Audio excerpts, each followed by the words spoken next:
Welcome to Fearless with Jason Whitlock. I am Jason Whitlock, your host. Thank you so much for joining me on this Friday. The Friday before the apocalypse, I guess. The snow apocalypse, the freezing weather apocalypse. It looks so bright and sunny right now, I just can't imagine that we're going to be inundated with freezing weather and snow and ice and everything could get all clogged up. I hope that you're prepared and ready. I think I'm prepared and ready, but just in case, we're going to have a great show, just in case. And so I got to squeeze a lot in today. And the first thing I want to squeeze in is I want to thank one of our great sponsors today, CBDistillery. What if your only resolution this year was to get better sleep? That's been a big part of mine, and I'm planning on getting a lot of sleep this weekend as we sit here in this snow and ice.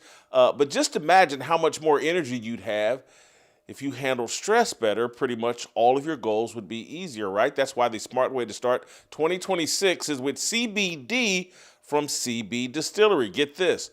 Over 90% of CBD customers say they sleep better with CBD. That's tough to beat. And when you sleep better, everything feels easier. And CBDistillery has options for more than just sleep. Solutions for stress relief, mood, and pain after workouts. If you're like me and you're stressed out about this weather and about, hey, what's about to go down, when you live in some place like Tennessee that doesn't deal with bad weather all the time, this feels a bit more stressful. And that is why I appreciate having Distillery and their sleep aids and their stress relievers in my home. I'm sure I'm going to use a lot of them over the next coming days. CBD has a solution that will help you. Everything from CBDistillery is premium quality, third-party tested, and free of artificial dyes or fillers. And they have over 2 million happy customers and a 100% money-back guarantee. So if you're ready to start the year off right, go to CBDistillery.com. Use my promo code FEARLESS for 25% off. That's CBDistillery.com, code FEARLESS. CB. That's cow and boy. D as in doctor. Distillery.com. CBDistillery.com. Specific product availability depends on individual state laws. Thank you, CB Distillery. I'm going to have a CBD gummy, I'm sure this weekend because here's the worst part of the weekend. And guys, we got a great show, but I got to get some things off my chest before this weather gets here. And got a bunch of things on my mind. If you wonder why I'm stressed out, it's because Luke and Peyton are probably going to be stuck here at my house with this weather because we're so paranoid about getting on the air on Monday. And, I'm hoping that my house isn't going to be harmed with this weather. I got the extra generator, but I'm going to have 2 idiots in my house over the weekend, and I don't know if I'm going to be able to handle it. So I'm going to take one of these gummies and just kind of veg out and try to forget that there are 2 idiots in my home that I can't do anything about. Anyway, let me get us back on track. Today, I've got an incredible show planned for us. J.B., Coach J.B. will be on the back end of the show, and I'm going to kill him about Fernando Mendoza. He's still talking trash on the national championship Heisman Trophy winning quarterback, Fernando Mendoza. I'm going to kill JB at the end of the show. In the middle of the show, Steve Kim and I will have our normal warm and fuzzy conversation that we have 2, 3, 4 times a week on this show. We'll do it in the middle of the show.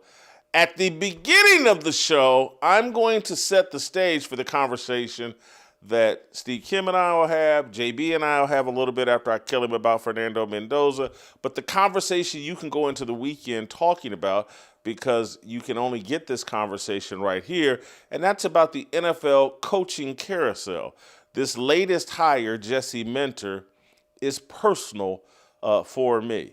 And so Jesse Minter's been hired as the head coach of the Baltimore Ravens. He's getting to coach Lamar Jackson. He's going to be the guy to fix the defense. I've known Jesse Minter since he was 2 years old. And he's now the head coach of the Baltimore Ravens. And I'm going to connect his story, his rise, to the NFL coaching carousel and why there have been 5 coaches hired and no black coaches hired so far. And we know this thing's about to get racial. And so before it gets racial, I'm going to get you, me, and everybody else out ahead of the conversation by walking you through the Jesse Minter story and walking you through what's really harming black NFL head coaching candidates. And guess what? It ain't racism. I'm going to break it down for you in an indisputable way. And along the way, I'll talk about the coaching candidates, maybe in Pittsburgh and some other places, but it's going to be an incredible story and an incredible show. And that's another reason why I thank our incredible sponsors. It's not just CBDistillery, it's one of our newest sponsors, SelectQuote. Thank you guys so much. You've probably heard the saying, the best offense is a good defense, countless times, but its wisdom goes beyond just sports. In life, an effective defense starts with securing the right life insurance policy for yourself. That's why I chose SelectQuote to find the best coverage for me, costing less than all my streaming service subscriptions combined. You'll be covered faster than you think. SelectQuote works with providers who offer same-day coverage up to $2 million worth with no medical exam required, and you're not out of luck if you have pre-existing health conditions because SelectQuote partners with companies that offer policies for people with conditions like high blood pressure, diabetes, or heart disease. SelectQuote makes life insurance simple, even if this is your first time thinking about it. Head to SelectQuote.com. A licensed insurance agent will call you right away with the right policy for your life and your budget. Life insurance is never cheaper than it is today. Get the right life insurance right now today. Get the right life insurance for you for less and save more than 50% at SelectQuote.com/fearless. That's SelectQuote.com/fearless. All right, let's get into today's show, which, we have yesterday's thumbnail and title in the rundown, and I forgot what my, apples don't fall far from trees. That is our OTS for today. That's the over the shoulder for today. That's the story of Jesse Minter. That's the story of this NFL head coaching cycle that we're going through right now. Looking at the coaches that have come off the board immediately. It's been John Harbaugh, whose dad, of course we know, was Jack Harbaugh. Longtime college coach, produced John and Jim Harbaugh, but John Harbaugh, first coach off the board, lands the New York Giants job. Then we have Kevin Stefanski going off the board to the Atlanta Falcons. Kevin Stefanski's father, not a former coach, but a longtime NBA executive. Worked for the Philadelphia Sixers, worked for a bunch of different, I think he now is a consultant with the Phoenix Suns, but his dad got him in the sports world. His dad mentoring him as an athlete. I think his dad was a 10th round draft pick for the Philadelphia 76ers years ago. His dad played high school football as well. Then you have Robert Saleh. Robert Saleh is now the Titans coach here in Tennessee. He's getting his second bite of the apple as an NFL head coach. Robert Saleh, his dad, a former college football at Eastern Michigan University. And now There's been one more, the Jeff Hafley, not including him in this list, but he's another guy that's been hired already. And now, finally, Jesse Minter gets hired as the Baltimore Ravens head coach. And his dad is a man by the name of Rick Minter, a man that I met in 1984. He was the defensive coordinator for the Ball State Cardinals. And he was our defensive coordinator and assistant head coach under Paul Shedeur. And Rick Minter was, for many years, and I wrote about this throughout my entire sports writing career, Rick Minter was the smartest man in football I ever met as a football player. Rick Minter was our defensive coordinator, and we had Ball State statistically every year that Rick Minter was our coordinator, and he served at Ball State from the 1985 season all the way through 1991. He was there and our best coach for 4 years when I played there. I was a part of the first recruiting class in 1985, and I just remember being, me and everybody, like, this guy is a genius.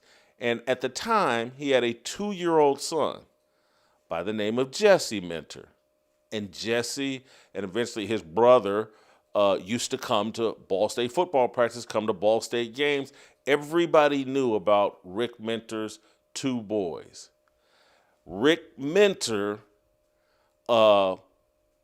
revealed himself statistically. Our Ball State defenses, the vision that he put together. I was a part of that first recruiting class that Paul Shedeur put together, that Rick Minter was instrumental in. I watched this guy didn't realize it as a young person, but in retrospect, in Ball State's first recruiting class, Rick Minter had a vision, and he had there was a linebacker in my recruiting class from Gary, Indiana, by the name of Mose Carter. He's one of the best players in the state. He was someone that was supposed to go to a Big Ten school for some, I think, grades or something else. He slipped through the cracks and landed at Ball State. We played in the same All-Star game together, me and Mose Carter. He played for the North, I played for the South. I remember meeting him, and I remember Mose Carter, this great All-State linebacker and running back, and he, during the summer we're playing this game, he's telling me about he's going to play linebacker at Ball State. I don't say anything to him because during my recruiting process, I asked Dennis Hunt, our defensive backs coach who was recruiting in Indianapolis, like, hey, who are the other great recruits that we're getting at Ball State? And Dennis Hunt told me, oh, we're getting this guy Mose Carter from Gary, Indiana. He's going to play nose tackle for us. Now, here's Mose Carter, already recruited at Ball State, and during the summer, this guy thinks he's playing linebacker at Ball State. Rick Minter had a vision that this linebacker, this great linebacker and this great running back, was actually going to play nose tackle for us. Mose Carter had no idea. But Minter had this vision about defense. It all ran through the middle. And this is in 1985. I need a nose tackle. I need a Mike linebacker. And I need a safety. Those are a free safety or a strong safety. But the middle of my defense, starting with my nose tackle, starting with my Mike linebacker, and starting with my safety, must be very, very, very strong, and our whole defense will be built around it. And we're taking Mose Carter, a linebacker. He doesn't know it, and we're going to drop him down to nose tackle, and he's going to be the key to our entire defense. I can remember the first practice when they informed Mose Carter that he was playing defensive line, nose tackle. And I can remember Mose Carter being very upset and very displeased. Mose Carter saw himself like, man, I'm a Big Ten linebacker. I'm coming to Ball State. I'm still going to make the pros as this linebacker. They moved him to nose tackle on day one. And eventually, over the next 4 years, he became the entire key to the best defense in the Mid-American Conference, to the best defense probably in Ball State history. And over the course of the next 4 years, Mose Carter was the head of the snake that made the Ball State football team very dangerous and very good. Our defense was always ahead of our offense because Rick Minter was that brilliant. And it was at every position, key position that he identified. We got a linebacker who turned out to be our MVP of our team in 1988, a guy named Tim Walton. And Mose Carter and Tim Walton were kind of thunder and lightning in the middle of our defense. We got a safety by the name of Darrell Wesley. He's the only one, and because there's a fourth guy that I'm about to bring up, but he was the only one in this group that didn't pan out. He was a great player, but they brought him in from Texas, and he just couldn't adapt to Indiana. And he would have been a great player for us, but he eventually quit and moved back to Texas. But he had a good freshman year. He may have been our freshman of the year, I think, that year. And so the middle of this defense, and this is what at Ball State when it's hard to recruit, we're not some power program. Rick Minter hit home runs at all three of the key positions that he felt he needed to build a great defense. And then he hit a grand slam because he took some undersized, and I mean undersized. Greg Garnica wasn't 6'2" or 6'3". He was 6 foot, a little light in the pants as a freshman, but he was going to be our weak side linebacker. He was going to make all the tackles. Mose Carter and Tim Walton were going to create so much disruption in our front seven. And then Greg Garnica was going to be our weak side linebacker, and he was going to make all the tackles. He was going to make interceptions. He was going to get fumble recoveries. Rick Minter had this vision, and Greg Garnica turned out to be 3-time MAC Defensive Player of the Year. When I say that Rick Minter was a visionary and had a vision of, hey, man, I'm going to take these 3 or 4 pieces and I'm going to build a great defense around them. No one's going to see it coming. I'm going to take guys that other people have overlooked. And the only reason why we got Tim Walton is because he got shot. He was a year older than us, but he got shot. From Detroit. He got shot in the shoulder, couldn't be a part of his original recruiting class. Schools backed away from him because they thought, he's a little bit nutty. How'd you get shot? Let's walk away from the guy. This is in the 1980s when guys used to be scared of guys like that. And Tim Walton is one of my best friends to this day. He's one of the greatest human beings I know. Great father, been married for 30-some-odd years, raised, I think, 4 kids. Daughter's getting married this summer. Daughter, graduated from Michigan State with honors. His son played football at Syracuse and Texas Southern. His son is entering the coaching profession. Tim Walton's a great human being. And Rick Minter was a part of shaking up Tim Walton and getting some of that Detroit ghetto-ness out of him. When I say Rick Minter was a visionary and we all recognized it in real time, we all recognized it in the 80s. And now because of playing for Ball State and connecting with Rick Minter, I've got to watch Rick Minter go from Ball State defensive coordinator to Notre Dame defensive coordinator to Cincinnati head coach, back to Notre Dame as a defensive coordinator, over to Marshall, into the NFL as an assistant coach under Chip Kelly with the Eagles. And I got to watch Rick Minter once his son, Jesse, entered the coaching profession. I got to watch Rick Minter go assist his son at Indiana State, at Georgia State, I believe. I got to watch Rick Minter pour into his son all of his football knowledge, all of his football wisdom. I got to watch Rick Minter decide when his son, I think, took the defensive coordinator's job here at Vanderbilt. Rick Minter moved here to Nashville with his son. Rick Minter started coaching alongside his son. And eventually, when they left Nashville and Vanderbilt, his son went to go be defensive coordinator at Michigan University, and I watched Rick Minter go with him and continue to pour into his son. I watched from age 2 until right now. Jesse was born in 1983. They get to Ball State in 1985. I got to watch all this firsthand. I got to watch a coach develop his son, mentor, disciple, pour into his son, and watch it pay off now as his son went to Michigan to work for Jim Harbaugh, worked for the Baltimore Ravens and John Harbaugh before that, now with Jim Harbaugh with the LA Chargers, and now the head coach of the Baltimore Ravens, one of the best franchises in all of professional sports. Two-time MVP Lamar Jackson, Steve Bisciotti, one of the greatest owners in the NFL. They've won 2 Super Bowls. I got to watch Rick Mentor pour into his son and now benefit the harvest or experience the harvest, the benefits of everything he poured into his son.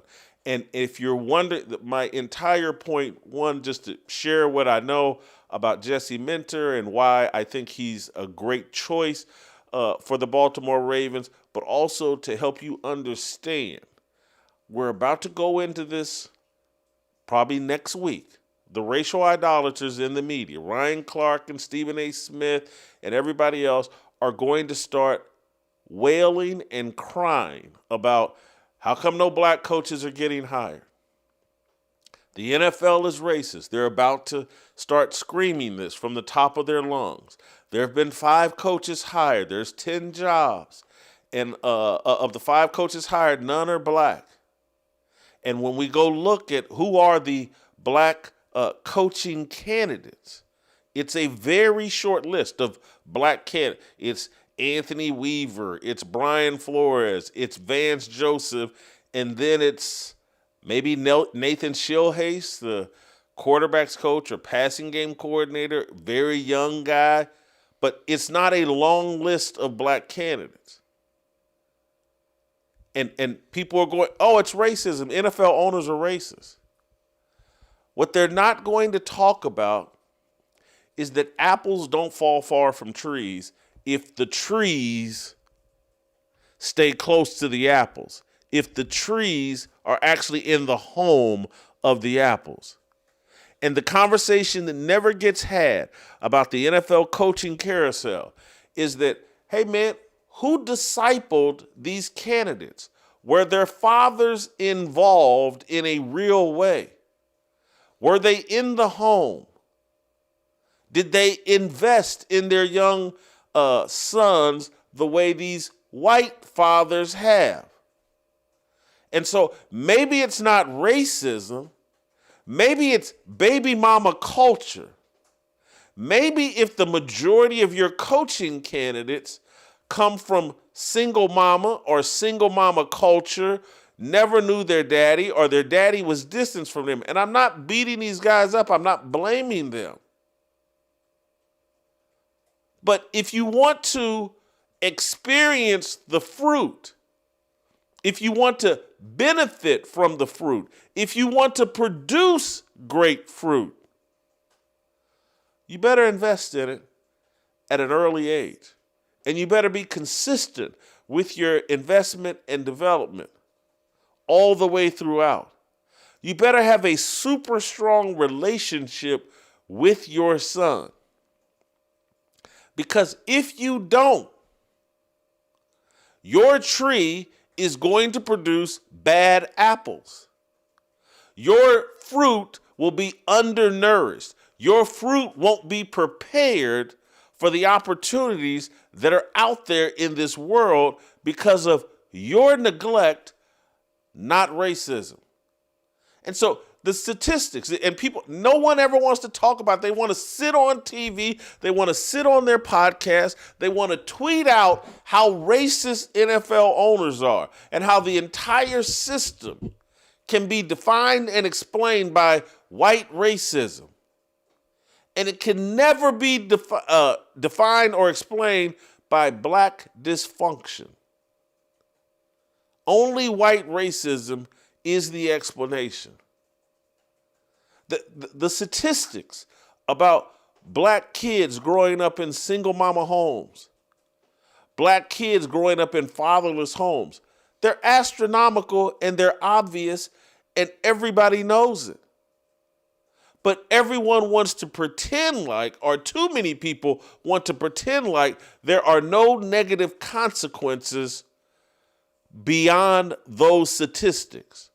We want to pretend like a culture that is dominated by women, delusional women, single women trying to be woman kings. We want to pretend that produces the exact same kind of fruit as a patriarchal culture, as a culture that doesn't abandon their kids, their sons and daughters, as a culture that invests in their kids. We want to produces the same thing.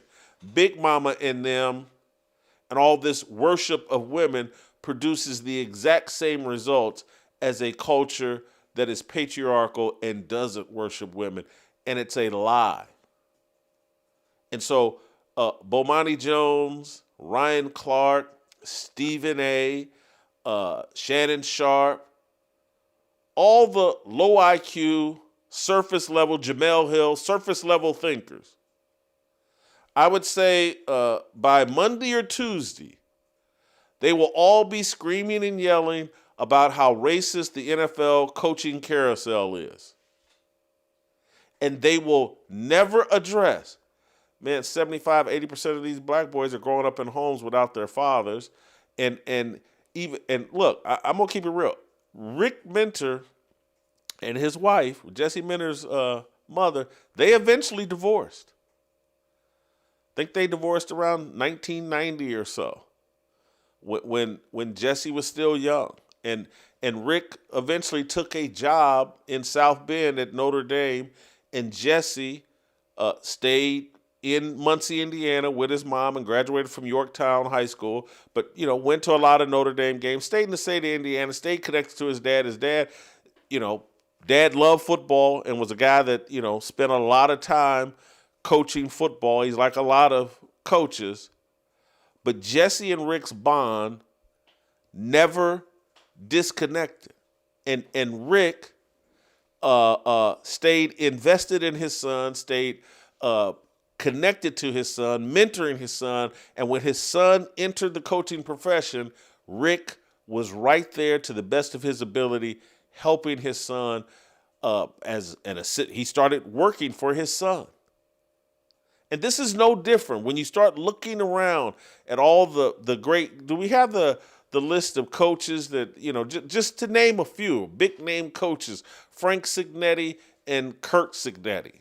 These Jack Harbaugh and Jim and John Harbaugh, Monty Kiffin and Lane Kiffin, Jim Moore and Jim Moore Jr., Dick Nolan and Mike Nolan, Bum Phillips and Wade Phillips, Buddy Ryan and Rex Ryan, Mike Shanahan and Kyle Shanahan, Marty Schottenheimer and Brian Schottenheimer, Don Shula and David Shula. The list goes on and on about these apples and the trees they came from and who helped these young coaches develop. It's the dads. And you can sit there and say, black dads were never given the opportunity to be great coaches in the NFL or college football, and so therefore they were never given the opportunity to disciple their son. And it's all a lie, and you know it. And obviously I'm a huge Eddie Robinson fan. But there have been HBCU coaches for years. There have been black assistant coaches for years. There's been black head coaches now for some time, particularly at the HBCU level. There have been opportunities to develop and nurture. Jimmy Ray, longtime Marty Schottenheimer assistant coach, produced Jimmy Ray Jr. Sherm Lewis. I actually knew one of his sons, Eric Lewis. He coached at Ball State. There have been black coaches that have poured into their sons, and their sons have had some success. But en masse, the statistics are indisputable about our marriage rate, our bastard children rate, the absentee father rate, and just not knowing what the hell you're doing rate. It's indisputable. And so as this coaching carousel goes on and everybody turns to talking about race, you remember and you point out, like, if the fathers, let's get mad at the fathers, let's get mad at the mothers. You want to blame Robert Kraft and Arthur Blank, and I'm seeing these silly discussions. I saw something on ESPN this morning, or Hadley and these guys saw it on ESPN this morning. Harry Douglas and Bart Scott talking about Kevin Stefanski and how Atlanta fans aren't happy with the Kevin Stefanski hire, and he doesn't fit the culture, and Deion Sanders is a part of the culture of the Atlanta Falcons, and black people just ain't feeling Kevin Stefanski. And they've turned the whole hiring thing into, hey, what do the fans want? And do they fit some culture that we just make up and say what it is and pretend like Deion Sanders has a damn thing to do with the Atlanta Falcons today? And, oh, it's Chocolate City in Atlanta, and we should have a black coach. Because, it's Atlanta, and the coach isn't hip-hop enough. They just tried that with Raheem Morris. They just tried that with that general manager, Terry Fontenot. It didn't work because it doesn't work. Football. We just saw it with Kirk Cignetti. We saw it with Bill Belichick and Tom Brady. Football is a patriarchal sport. Period. End of story. It's not a matriarchal. It's not a hip-hop sport. It's about male authority, male masculinity. It's about young men submitting to older men, wiser men. That doesn't play out in black culture in America today.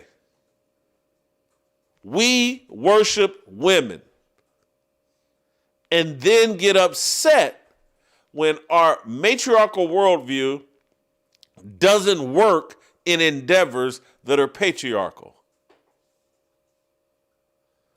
This hiring cycle, there's a chance this hiring cycle, black coaching candidates could go 0 for 10. I'm not saying it's going to happen because the Rooney family and the Pittsburgh Steelers are out there, and there's no telling what they'll do to make sure that the NFL isn't embarrassed. But if these NFL owners do what they really believe, this could be an 0-10 offseason, because Brian Flores, who is actually the best black candidate to be a head coach in the National Football League this cycle, he took a dump all over himself by suing the National Football League. And only idiots believe that a guy that's suing the NFL should be hired as a head coach by an NFL owner. Because when you're suing the NFL, you're suing the 31 owners. Green Bay doesn't have an owner. You're suing the 31 owners in the NFL. And they should hire a guy that's suing them? A guy that dry snitched on Stephen Ross and the Miami Dolphins about his desire to try to bring Tom Brady to Miami at the end of Brady's career? They need to hire that untrustworthy guy, Brian Flores. And I think Brian Flores is a hell of a defensive coordinator and could have been a hell of a head coach. But he set himself on fire by suing Stephen Ross and the Miami Dolphins. I don't blame NFL owners for like, man, I'm not getting in bed with this guy. Vance Joseph, defensive coordinator of the Denver Broncos, has a chance to get a job this offseason, but he's not high on that many lists. We're down to 5 openings. I want to make sure, Steve, I'm coming to you. The Cardinals, terrible organization. The Browns, the worst organization perhaps in all of sports. No one wants that job. This looks like they're going to be forced to hire Jim Schwartz. The Bills, probably the best job opening out there, but they're probably looking for some sort of offensive-minded coach to work with Josh Allen, and that doesn't tend to be the black coaches. The black coaches tend to come from the defensive side of the ball. And the Steelers, in their Rooney Rule, and they're talking about hiring Mike McCarthy, a retread, who's from Pennsylvania.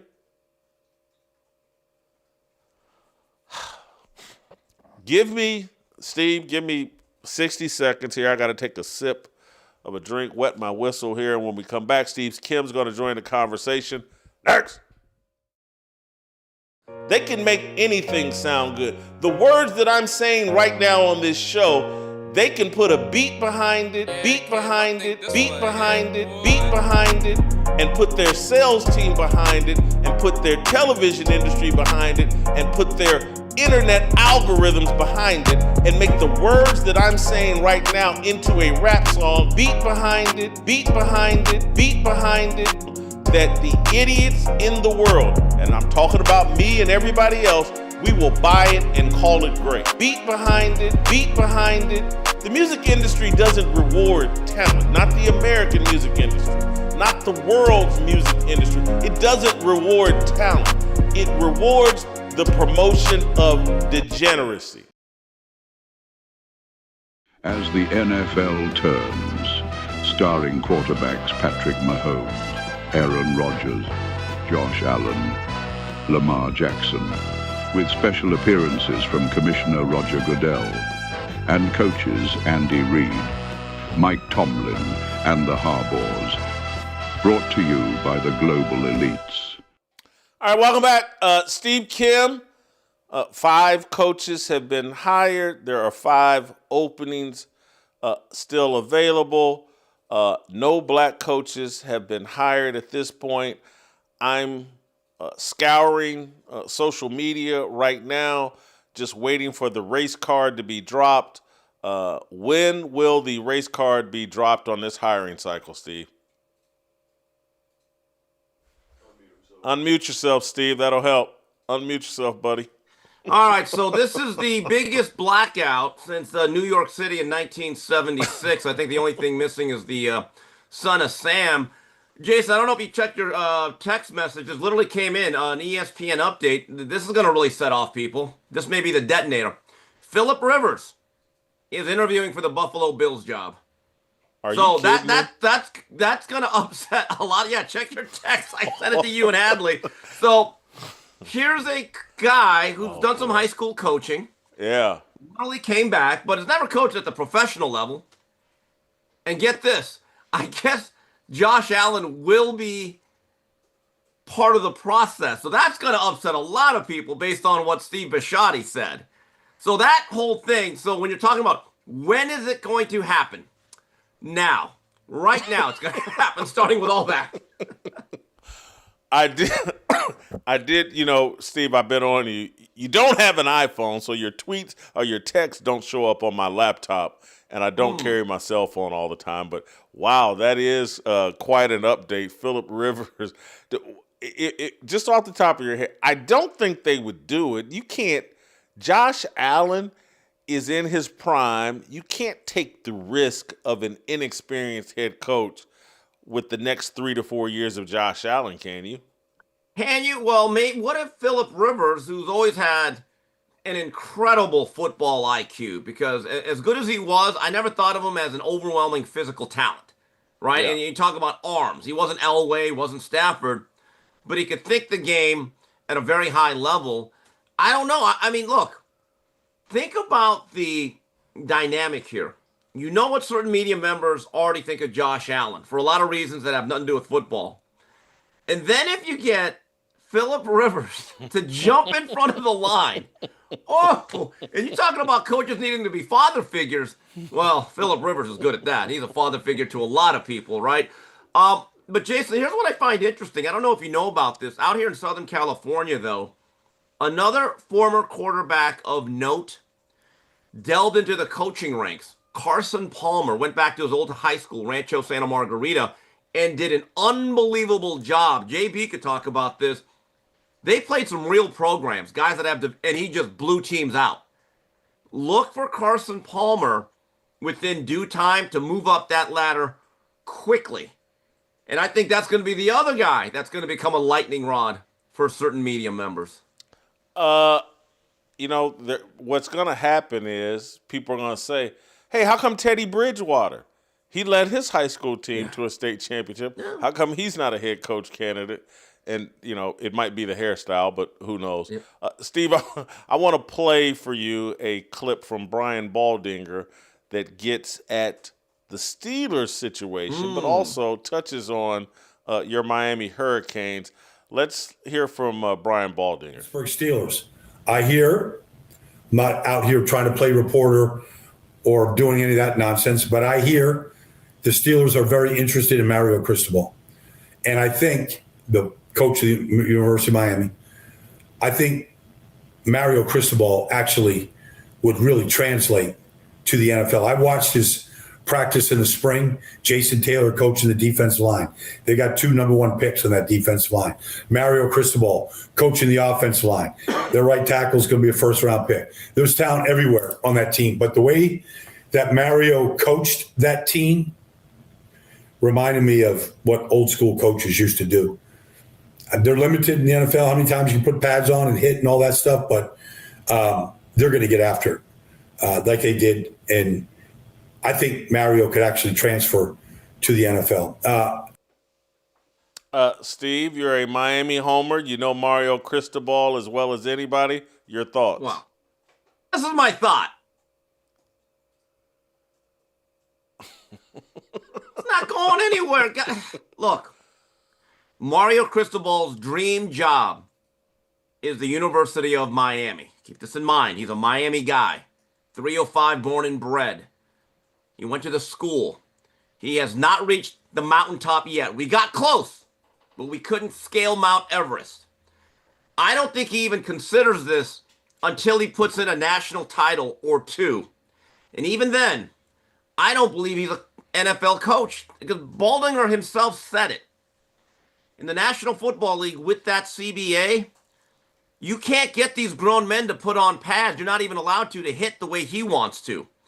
And I believe that Mario Cristobal is going to be our version of Tom Osborne, Bobby Bowden, Joe Paterno, a guy that says, this is where I live, this is where I hang my hat, this is where I belong, this will be my dream job, and when he retires, he will be the coach at the University of Miami. No question.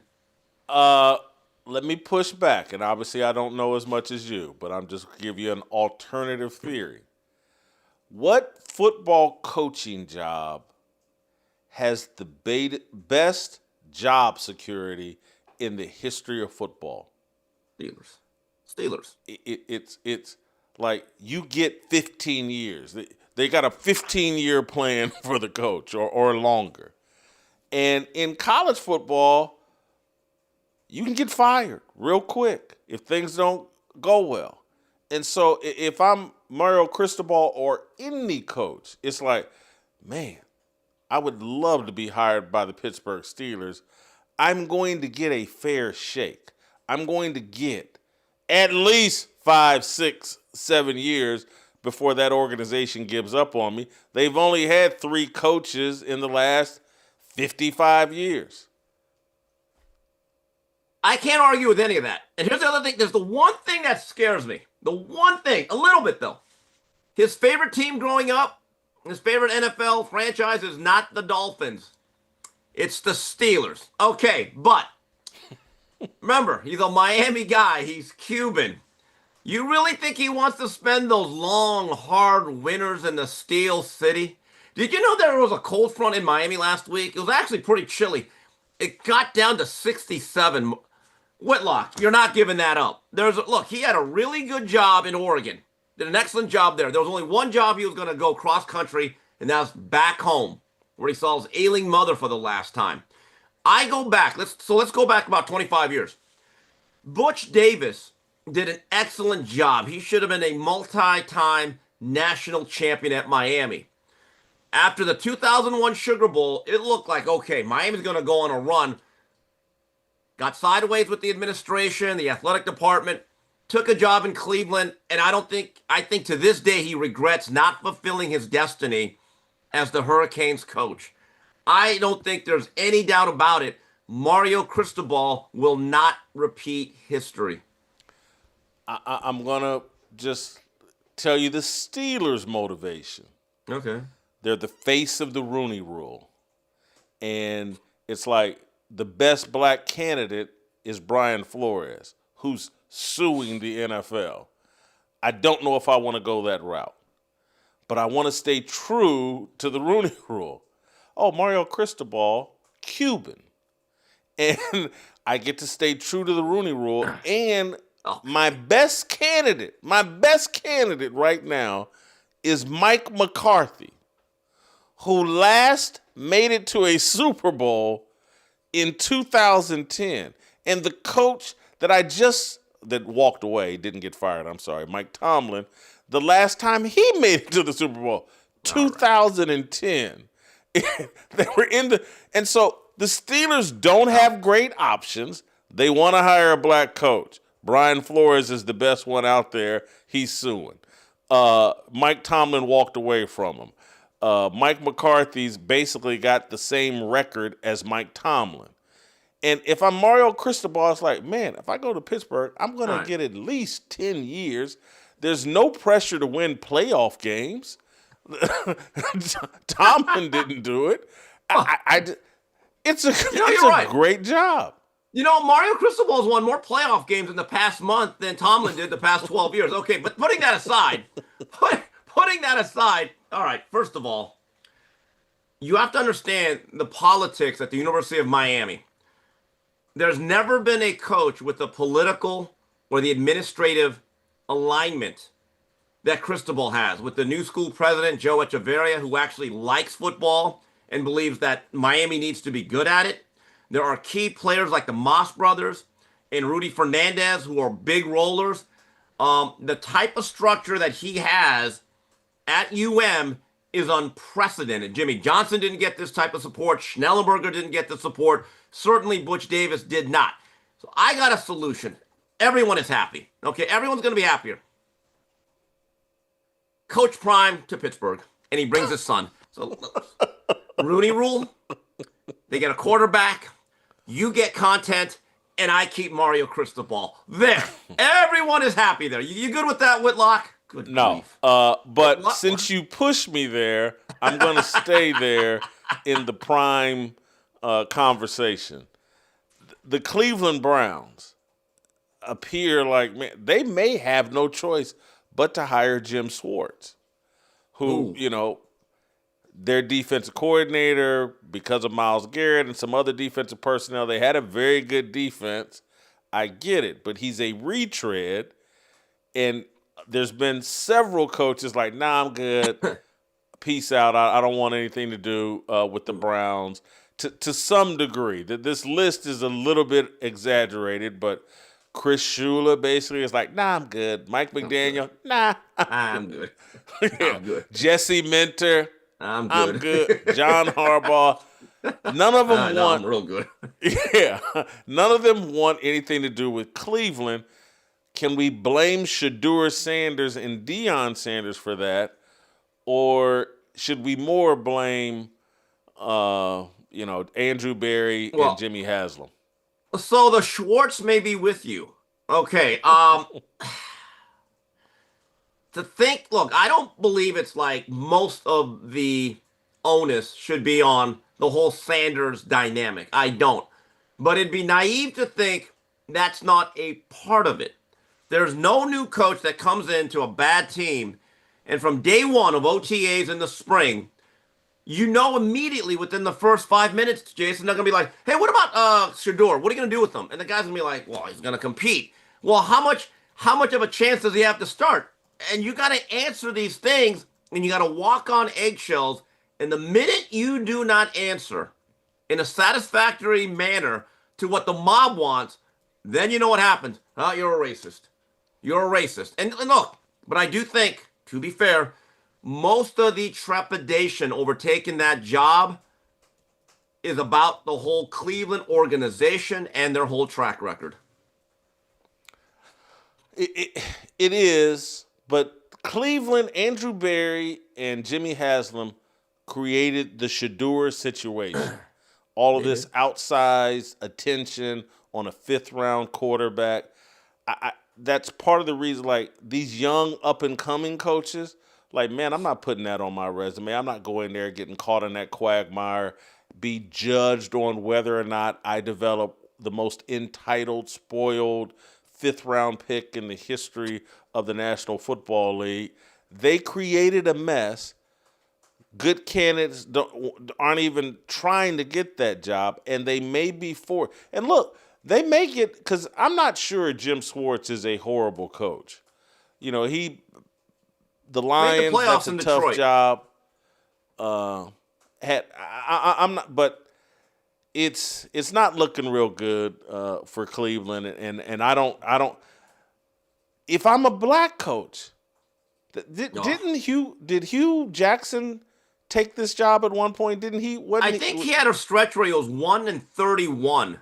Yes. So that wasn't good. Wasn't exactly Paul Brown. But because I think they went 1-15 and 0-16 and back to back. It was really bad. Now here's the issue with Cleveland. They are so far from one side of the ball they're really good. But if you do not have a quarterback, now who wants to deal with that media circus? It doesn't matter if they're 10-0 or 2-8, 10 games into the season. Especially if you're 2-8. The shifting is not on the season. The season's over. That coach, whoever it is, whether it's Jim Schwartz or Coach Prime, the number one thing that people are just going to be like sharks, blood to sharks in the water. Shedeur. And I think that is, again, to be fair, not all of it, but that is some of the trepidation in taking this job.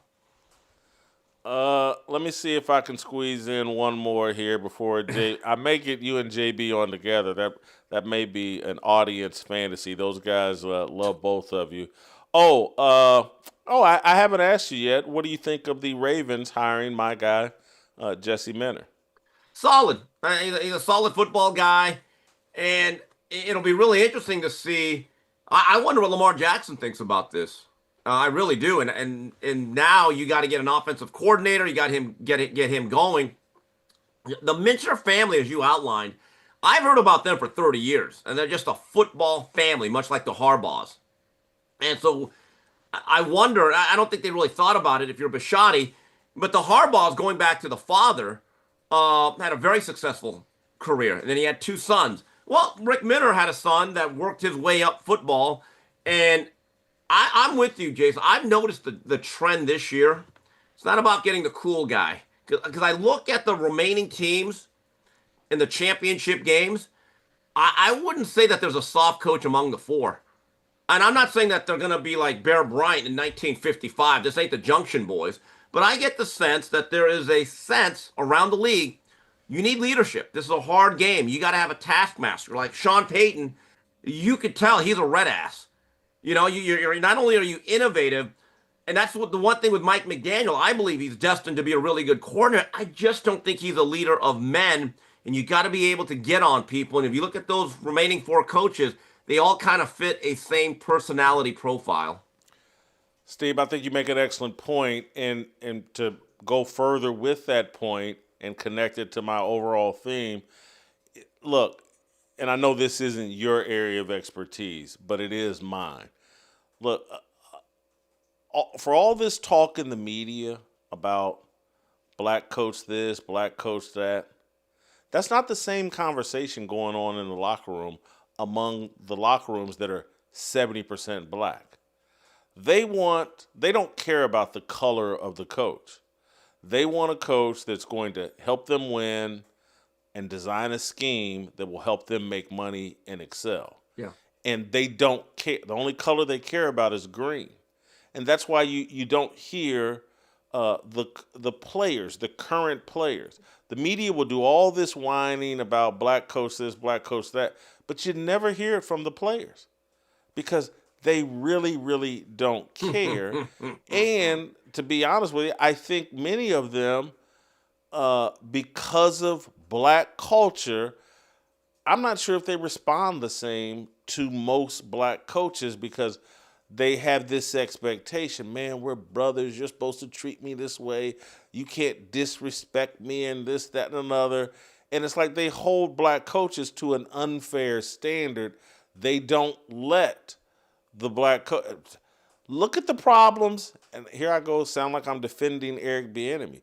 But Eric Bieniemy, a bit of a red ass, for lack of a better description, and it's hurt him somewhat from time to time with his relationship with Travis Kelce, who's not black but thinks he is.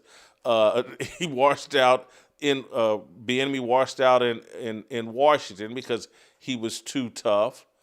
So I think a lot of times it's another thing that's just not discussed is that the black players don't respond the same way to black coaches. Well, I would love to ask, or at least get inside the mind of a lot of the New England Patriots and ask them this. All things being equal, would you rather be coached and led by Gerard Mayo or Vrabel? It's a rhetorical question, isn't it? Yes. Yeah, I think that's a real easy question to answer. They'd much rather be in the playoffs. And Steve, before we get you out of here, what do you think about the games this weekend? Rams get the Seahawks favored over the Rams, and the Patriots favored over the Broncos. The Broncos, of course, playing without Bo Nix, and the Seahawks playing with maybe a compromised Sam Darnold. Your thoughts on either one of those, or both those? A month ago, I would have thought the Rams were a shoo-in. And when they were winning big in the fourth quarter against Seattle, I said to myself, I'll be honest, that's a Super Bowl team. Since they fell apart, they look shaky even in victory. But Matt Stafford's Hall of Fame status is on the line, Jason. I mean, he better win this one, or he's not going to Canton, right? He's going to be left out. But I get the sense that Sam Darnold's going to do whatever it takes to play the game. And I just do not trust the Rams. As good as I think they are, they have not been tight. They have not been clean. And this game is at Seattle. So you talk about a regular season game having ramifications in January. That's a perfect example. So even though I'm going against what I thought a month ago, I like Seattle at home. The other game, if Bo Nix was healthy and upright in Denver, I would take the Broncos. I'm a believer in Drake May. I get it. They played a little bit of a soft schedule, but I think it's very difficult. I just cannot see Jarrett Stidham leading that team to a victory even at home, so I like the Pats. I just have a weird feeling about that AFC Championship game that you remember there was a time when people thought Jarrett Stidham was a very good player and potentially a franchise quarterback. I could see, because obviously Vrabel's excellent, but I'm a believer in Sean Payton as well. When he's sober and upright, he's as good a coach as we have in the NFL. Backed up against the wall with a backup quarterback, it could be kind of. Yeah. I think something weird and special is going to happen there. That Stidham's going to look like. Yeah. A solid quarterback, and that team is mostly led by its defense. I don't think I'm looking for an upset there. Yeah, if they can hold them to under 17, which they can. And now that I think about it, you're right. I mean, who really deserved the game ball in the Patriots' victory? It was not Drake May. C.J. Stroud. So I think about it. If you're Sean Payton, the first thing you're telling Jared is, Jared, I don't care if you're not great. You can't be terrible. Protect that football. And the more I think about it, you're right. There is a possibility the Broncos can trudge out or grind out a 17-14 type of victory. But again, that is really reliant on Stidham playing clean and not giving the football back. Steve, thank you. Enjoy your football weekend. Make sure you keep us here in Tennessee in your prayers as we deal with the snow and ice. I do want to remind you guys before we get to JB, I just want to add this fine. I finished the Fearless 5 smoking hot. I don't know if you guys caught that, but I went 3-2 last week. I mean, I went 3-2. I mean, that's a hell of a. It's better than 1-4 or 0-5, like I had been turning in. I finished the year, just a cut below, just barely below 500 at 36-48. Couple things had gone my way. I could have been well over 500. A few little lucky breaks here and there. But before we get to JB, and you guys let me know if JB's ready. But before we get to JB, guys, I need to tell you about my favorite sponsor, our partner in this, PreBorn. You guys know that PreBorn shares our worldview that life begins at conception. And PreBorn supports that worldview by providing expectant mothers who are considering an abortion, they provide them an ultrasound. The ultrasound introduces that baby's heartbeat, an image of the baby while in the womb to the mother. Now she's twice as likely to choose life. That's when the fun and the excitement and the support really begins, because PreBorn then steps in, and supports that mother and child for up to 2 years. That's how you save a baby's life. We get to participate in this process because we give PreBorn the money to pay for those ultrasounds. Each ultrasound is $28. 5 ultrasounds is $140. Whatever you can afford to give. If it's a one-time gift of $28, that's awesome. If it's a one-time gift of $500, $1,000, that's awesome. If you want to give monthly like I do, it's easy. JB saying there's no link been sent to him. I'm sorry, but it's easy to support PreBorn. Go to preborn.com/fearless. That's preborn.com/fearless, or dial pound 250 and say the keyword baby. Nothing, and we talked about this before Christmas, about, hey, making sure that we're giving our Lord and Savior a gift for Christmas. Well, you got an opportunity here in January, February, March, April, to give a gift to your Lord and Savior. Make him pleased with you by supporting life, by supporting a baby, by saving a baby. There's nothing better you can do. Preborn.com/fearless, preborn.com/fearless, pound 250, the keyword baby. We will take a short break and come back with Coach Jason Brown. X.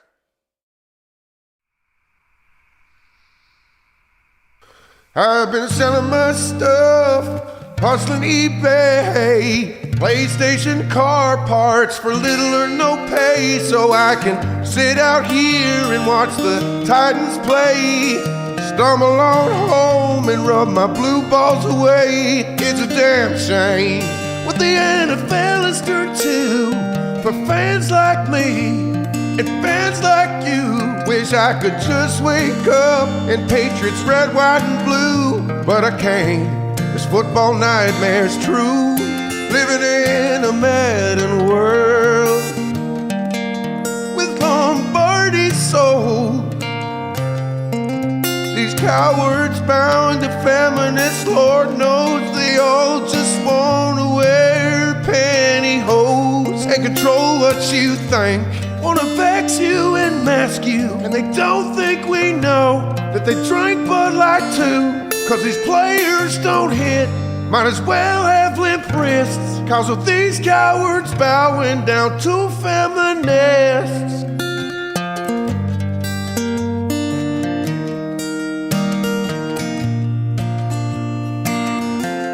I wish sports media would look out for fans and not just Taylor Swift promoting her brand.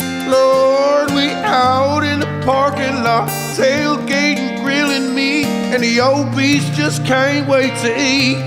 Well, God, if you're a referee and blind as a bat, Roger Goodell should grow a pair and give you the axe. We had Derrick Henry, we played ground and pound, but the idiot Titans chased our king out of town. Lord, it's a damn shame what the NFL has turned to for fans like me and fans like you. Wish I could just wake up in Patriots red.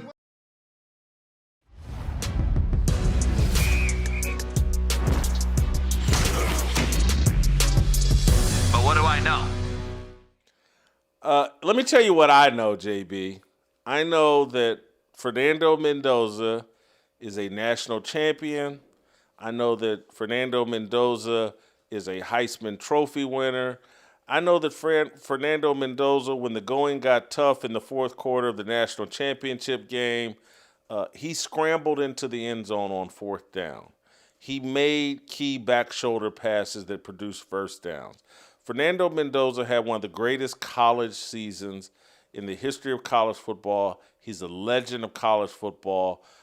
He's someone that Heisman Trophy winner, 16-0. Draw up a lower third while JB's talking here. JB, put some respect, and spell respect, R-E-S-P-E-K, on Fernando's name. JB, the floor is yours. Put some respect on Fernando's name. Please put me in a group text with Jason Whitlock. No way he would have believed that this is true. No way he walks into Ball State, Jeff George crying in the locker room, and he wants to play for that guy. No way he goes to the field of battle. This is from an NFL head coach. Please put me in a group text. There's no way you want your quarterback and leader crying as Josh Allen just did and Fernando Mendoza every interview. There's no way, a little less your quarterback, but your number one protector, offensive tackle, then goes and cries for him. What are we doing in football? So that's one NFL head coach. So number one, there's that. Number two, there's no way you're sitting up here sounding as liberal as a liberal can possibly sound on a show, conservative-based show, that is telling us that you like crybabies as your quarterback and leader. There's no way you're going to sit up here and tell me that you're not condoning and promoting females in our spaces. You're not sitting here advocating for females to coach football, are you, Jason? Please tell me no. Please tell me you're not. Please. We can't do that. We can't do that on your show. JB, if let's say you and I were alive 50 years from now, do you think they're going to show a highlight of Fernando Mendoza crying or running into the end zone against a great Miami defense? Not just running into an end zone, diving into an end zone to win that game. You're misspeaking, though. You're misspeaking all over the place. Your rhetorics are false. You're pushing these false narratives out here to fit your narrative, but they're false. And then you better make sure your team clips all this tonight, and put that social media clip out there that I'll collaborate with, of course, because I love the smoke. Here's number one we got to talk about. First of all, you misspoke. You said he scrambled. No, he did not scramble. It was a design QB power draw play, a great design by Cignetti. And let's just talk brass tacks facts, okay? That's what we do on your show. We talk facts. So he had 121 yards at halftime against off coverage. For whatever reason in the world, Miami wanted to play 8 yards off and just give him run solutions. We call those run solutions built into Cignetti's offense. For all you football knowers out here that want to defend the crybaby, let's be clear here. So what happens is if there's a heavy box and we can't run the football, there's a run solution implemented in every offensive play Cignetti runs. I know what Cignetti does. I'm just a very similar play caller. So we got a heavy box, Jason. In the run solution, we can pull it and we can throw it out based on the box. Well, it's very easy to do so when your corners are 8 yards off, like Miami was. So guess what? You had 16 completions in the first half for 121 yards. Still pretty pedestrian, but let's say 16 completions. So guess what? I said on my yacht while I was watching the game, I said, why the heck aren't we pressing these guys?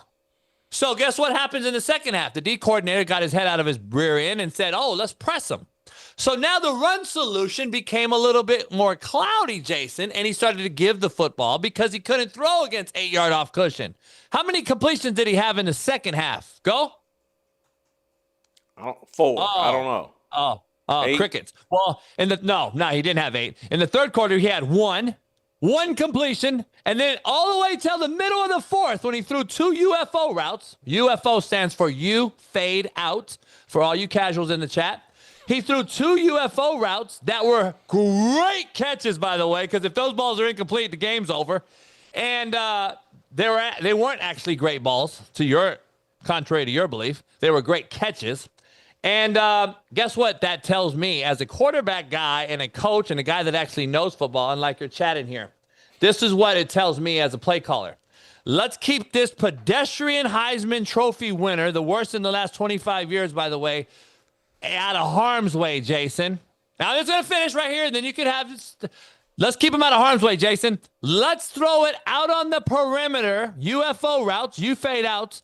And guess what happens on those routes, Jason? It's either complete or incomplete.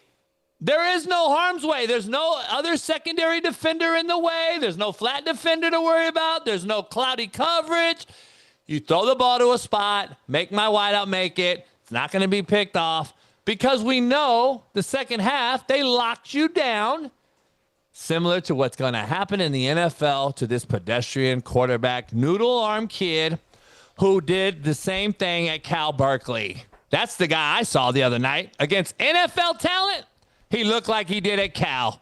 A very pedestrian, horrific Heisman Trophy winning quarterback who cries. So that's who he is.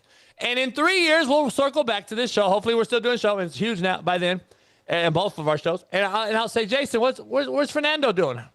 He's bagging groceries, Jason, at Walmart. JB. So we'll go back to it. Well, time will tell. Go ahead. JB, why do I have to look at a man that won a Heisman Trophy, quarterbacked the team to a 16-0 record? Why do I have to look at him and say, well, in the NFL, he's going to do this or that? Why can't I just judge him off of what happened in college? He won a Heisman Trophy. He led a team to 16-0.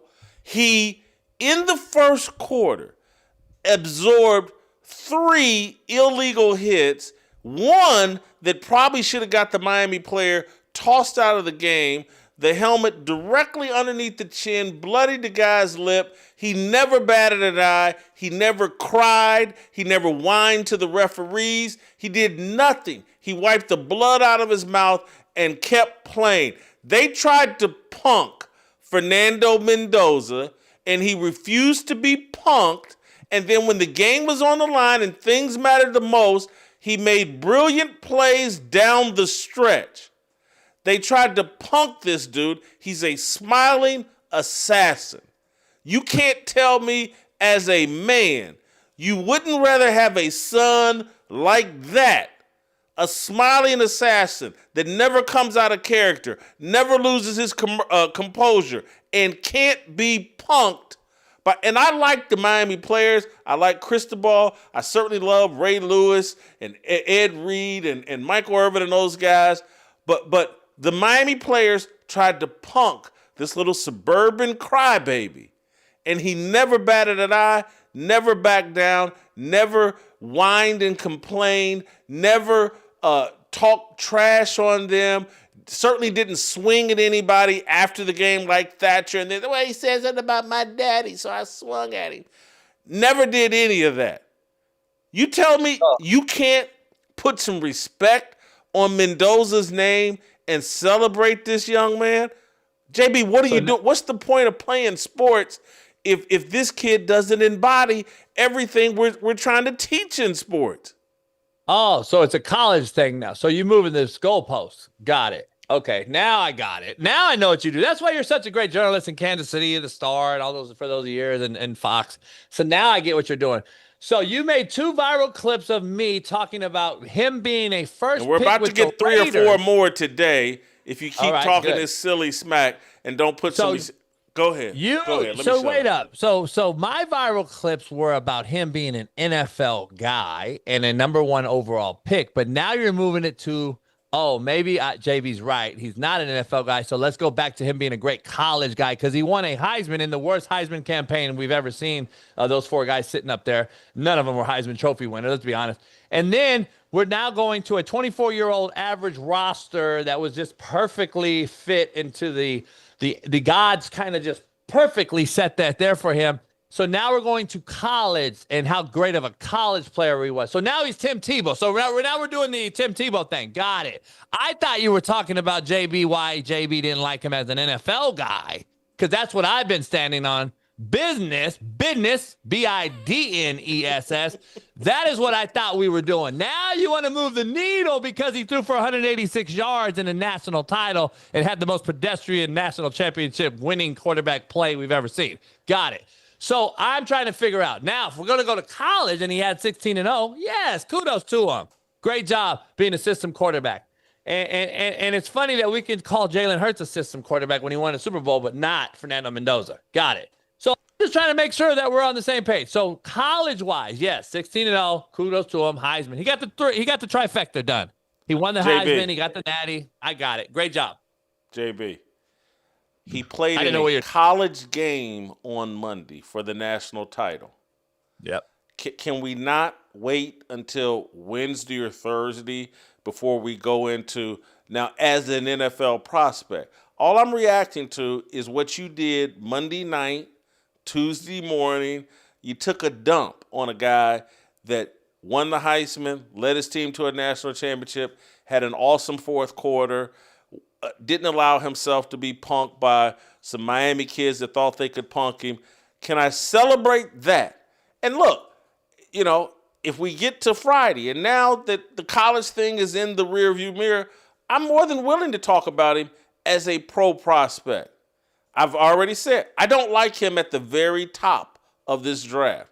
I don't know if I like him in the first round, but if I can get him late in the first, early in the second round, I love this kid. I love everything he brings to the team, all the intangibles, all the Tom Brady-like intangibles that help make Tom Brady great.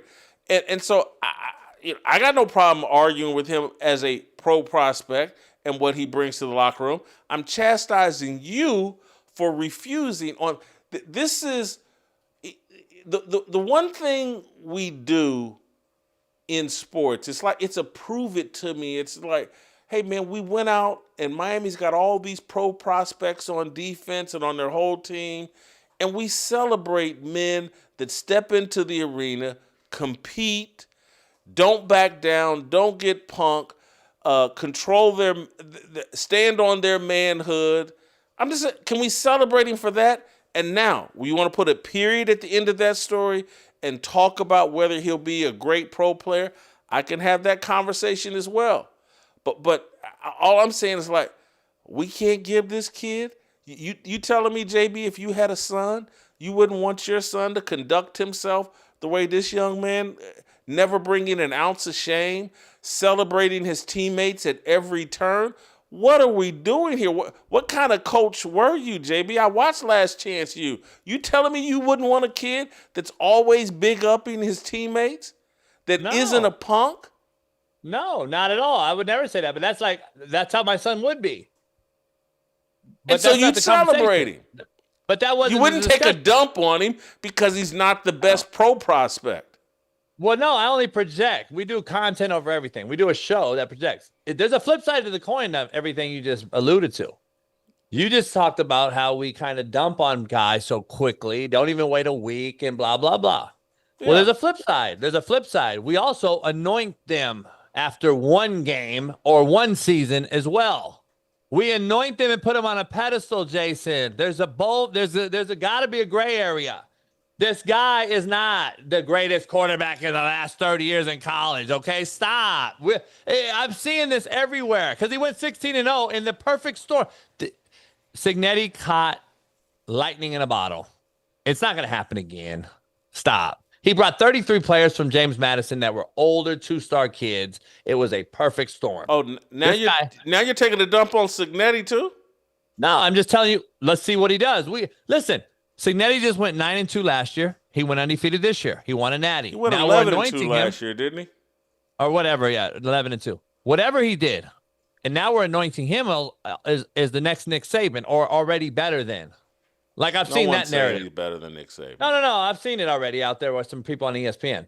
let's pump our brakes. We got to watch this guy in year 3 without having 33 of his guys coming from the same school that knows his system. Let's see what he does out there and see what he does in this whole portal world at the University of Indiana. After all, we're still talking about Indiana doing this on a year-in, year-out basis. If that happens, all right, he's the GOAT. Put him in down in Nick Saban and Pete Carroll. Come on now, Urban Meyer. But until that, we got to pump our brakes. We anoint them, but we can't criticize them, is what you're saying. No. Look, you can criticize any and everybody. I do it all the time.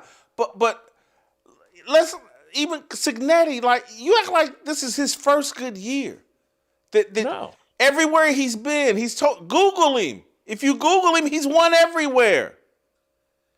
The man showed up in Indiana and said, Google me. I win everywhere. I'm going to win here. He said, it ain't just Purdue whose butt we're going to kick. It's going to be Michigan and Ohio State too. He backed it all up. Well, this isn't his first rodeo. The man is a hell of a coach, whether he wins another national championship or not. I'm not saying not. I'm just telling you, like, let's stop putting these guys on this pedestal so quickly. If we can't critique them, then we shouldn't anoint them as quickly either. There's got to be a fair balance here. So let's give him a year. We're talking year 3 in Indiana he's about to go into in the wild, wild west. He doesn't have the opportunity or the luxury of having 33 guys coming from the same school. If that's the case, then UCLA better win it all this year, right? Because that guy from James Madison just left there and took a bunch of kids to UCLA. Is he going to do the same thing and win?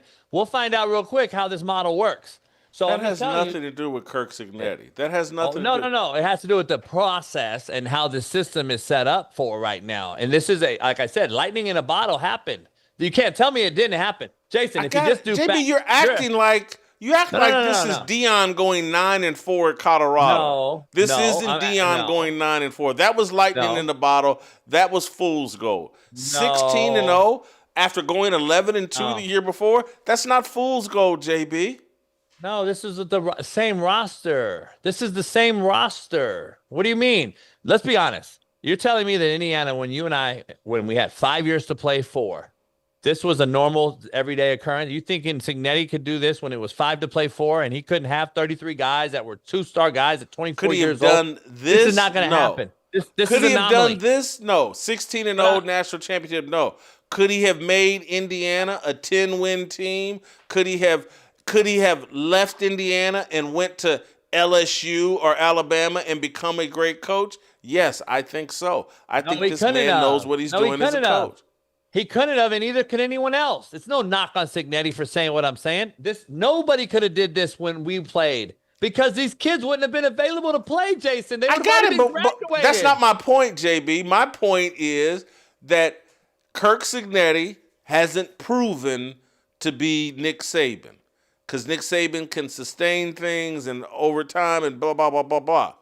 But if Kirk Cignetti would have had success at Indiana, no different than Nick Saban, I guess, had success at Toledo, Michigan State, and then got the opportunity at LSU and Alabama. Kirk Cignetti would have been that type of coach. This would have been his Michigan State years. He would have been hired to coach at LSU, not Lane Kiffin.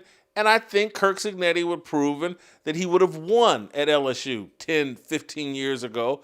National championship at LSU would have been a possibility. That's who Kirk Cignetti has revealed himself to be, one of the great coaches. Over time, it takes a lot, consistent years and consistent winning to be on the same level as Nick Saban or Urban Meyer or any of these other guys. But yes, Cignetti has proven that he's capable of being one of those type guys. We'll see. I don't believe he has in 2 years at Indiana. He's done a great job at James Madison and these other places. He's a great coach. He's a great football coach. I'm not going to sit here and say he's not a football coach. He's a great football coach, and he's a builder. He's a program builder, and that is something that's very unique. And I know something about that part. So I'm just telling you, that is the hard part about it. Building a place that wasn't successful is the hardest thing. Not taking over an LSU job that already has all the resources and all the glamour. No, it's going to an Indiana, James Madison, independence with no locker rooms. Trust me, I get it. What I'm saying is, can he do what he just did in this current Wild Wild West without his 33 familiar faces that he brought with him. That's lightning in a bottle. That's not going to happen no more. Jason, it's not you. We can admit to one thing. It will not be that way next year. These players are gone. They're done. Their eligibility is over.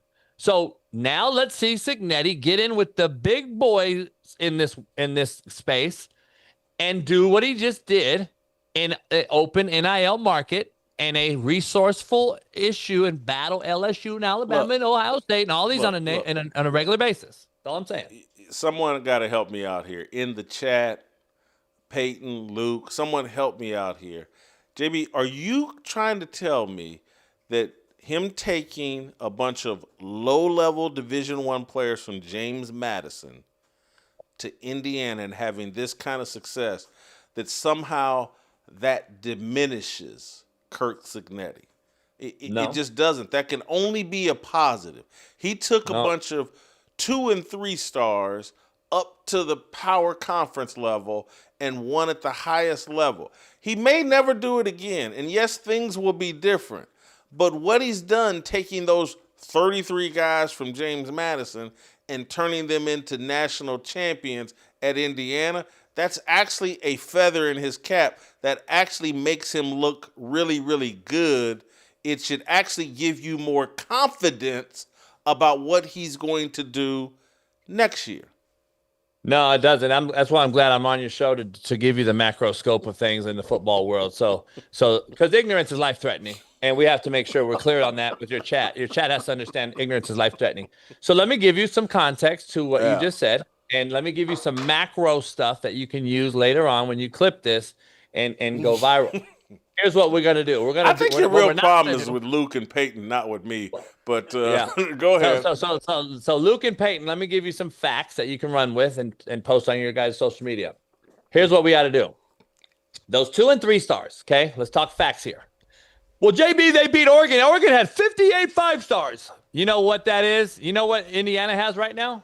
33 5-stars that you're not mentioning. You don't want to talk about the maturation of 24-year-olds playing 17 to 19-year-old 5-stars that we enabled, and we guess what? Who tabbed those guys 5-stars? Anyone know? Oh, the guys that never put on a cleat. The guy that never put on a cleat put these guys as 5-stars. Number one, stars get coaches fired every year. Number one. Number two, we took 2 stars. And we put them through the maturation process at James Madison, meaning they were hungry for a bag of money, Jason. So we're going to go to Indiana. And guess who won that game? Indiana. You know why? Because they were the best team, Jason. They weren't the best talented team. They were the best team. The best team won the national title. They were nowhere near the most talented team against Oregon, against Alabama, against Miami. The best team won. And you know how you make teams?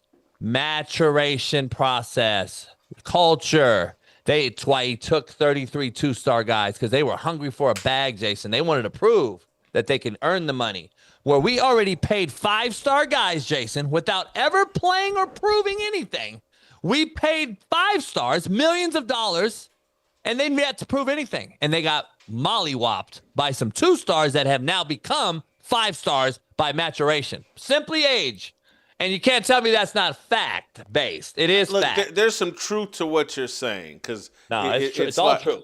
Well, here's what you're basically saying. It's like, hey, Jason, you were a 2-star recruit, Whitlock, 2-star recruit. But by your 5th year at Ball State at age 23, yeah, you could go play in the Big Ten without getting embarrassed, hold your own, because you'd be playing against 20-year-olds. You would have been in the college weightlifting program for 5 years, bench pressing 500 pounds.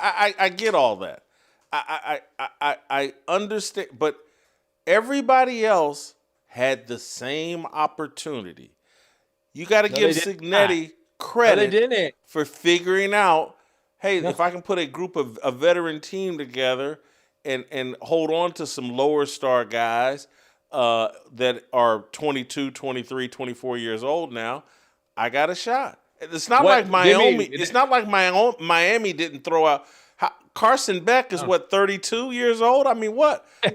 No. You just said everybody else. Name me another coach that brought 33 guys from their school the year before. Go. You just said everybody else had the same opportunity. No, they did. I'm telling you, this is lightning in a bottle. This is the perfect storm. This is an anomaly. No other coach had this. No, they did not. So Alabama, DeBoer, 2 years ago that left Washington, did not do it. He didn't bring 33 guys. And last year, who did he have at Alabama? All new class. No one had it. Dan Lanning did not have the same opportunity. He did not bring 33 guys from Georgia. He wasn't the head coach either. These are coordinators taking these jobs. This is a head coach that left James Madison by 33 of his guys. I figured it out, JB. I figured it out. You spent too much time texting with whining coaches that are complaining about Kirk Cignetti's success and giving you all the reasons why. We're anointing them. The only reason why they were able to beat us. They're all making excuses now because they got beat and embarrassed by a better coach this year. No, contrary to belief, we're actually applauding Cignetti because what won was culture. What Deion Sanders will not do. This is the problem. This is a culture thing. He brought 33 guys and ran the exact same system with the same culture and brought it to a new building. And all those players, the majority of those players on that roster understood the objective. They already knew how this thing operated. They knew what the do's and the don'ts were within the program structure and the parameters of the program. This was already in place. This is a lightning in a bottle. How many places can bring the head coach and 33 guys, culture, understanding, philosophy, offensive philosophy, defensive coordinator, and just come and plug and play? That's a plug and play scenario that we'll never see again, in my opinion. So it is an anomaly, lightning in a bottle. And I want to see Cignetti do it in year 3. To me, is really year 1 for him with the big boys. Because, listen, did he coach and out-coach everybody? Yes. And that's where we're applauding him. He's a hell of a coach. We already knew that going in. He coached A.J. McCarron at Alabama, who's on my show every week. Trust me, we know he's a great coach. What I'm saying is, can he do this and sustain this in this model going forward without his culture and guys? That is going to be the test. And everyone that knows this understands this, that have coached or played at this level, they understand this will be the next test next year. New quarterback, new system, new guys, new wideouts, everything's going to change. And now you're in a mercenary business, Jason. This wasn't a mercenaries team that he just had. He had a team that was his babies, already understood everything. Now he's going in the portal and getting mercenaries for money. Let's see if he can still tie all this together. That's going to be the test, and that's just fact. That's what it is. Next year will be the true test. I get your point, though. I'm not knocking Cignetti's national title and saying it's lucky. No, he coached his butt off. They won the Natty. He was the best coach in this whole playoff by far. And I just know that because he's a great coach. But also, this is lightning in a bottle, too, because you still have to have some Jimmies and Joes. It ain't just X's and O's. Got you. And so let's just go full circle here, and then I got to get a couple NFL questions into you, JB. Let's go full circle here. That, Cignetti took this horrible quarterback that you see and got a national championship and a Heisman Trophy out of him. But, it's lightning in a bottle. He can't elevate anybody else because he won't have those 33 guys with him. His elevation of this trash quarterback that that is a great quarterback and a great kid and a asset to any NFL team that gets him in the right spot. But for somehow you're putting a little respect on Cignetti's name. If you could put some respect on Mendoza's name because the kid has earned it. Could we end there? Listen, as a father of a daughter and a coach and mentor of kids, I got 28 currently playing on Sundays right now. I got 6 in this game Sunday. Jason, I'm not knocking the kid as far as his fabric and what he's created and what he's made of. I'm not. The kid's a great kid. I understand all that. I'm not going to bash his character. I never had bashed his character one time. All I'm saying is nobody wants to have that in an NFL locker room. I project NFL success. I've called them all. Just go back to your show. Did you say no one wants that in an NFL locker room? Did you just say that? Yes. Nobody wants. What is that? A guy that celebrates his teammates? A guy that's no punk? But Jason, you got to be the starter to be that guy. You got to be the guy to be that guy. He's not the guy. You can't be that. You can't be the other guy and be that guy. Your word's not going to carry any weight. Who's going to listen to the other guy crying and talking about how great they are? Nobody cares at that He's level. not Jason, we're all crying. getting paid. It's about money at the next level. We're getting paid. You're acting like the back. Let's say he starts his career off as a backup quarterback, and you're acting like a guy that will support your starting quarterback unconditionally. Will be an asset in his preparation and all that. Won't be a Shedeur Sanders who's making comments about, man, I look around the league and I'm better than a lot of these guys playing, and throwing Dylan Gabriel under the bus. You're acting like he brings no value. You're acting like Tom Brady when he was a 6th-round draft pick brought no value to the New England Patriots. He didn't.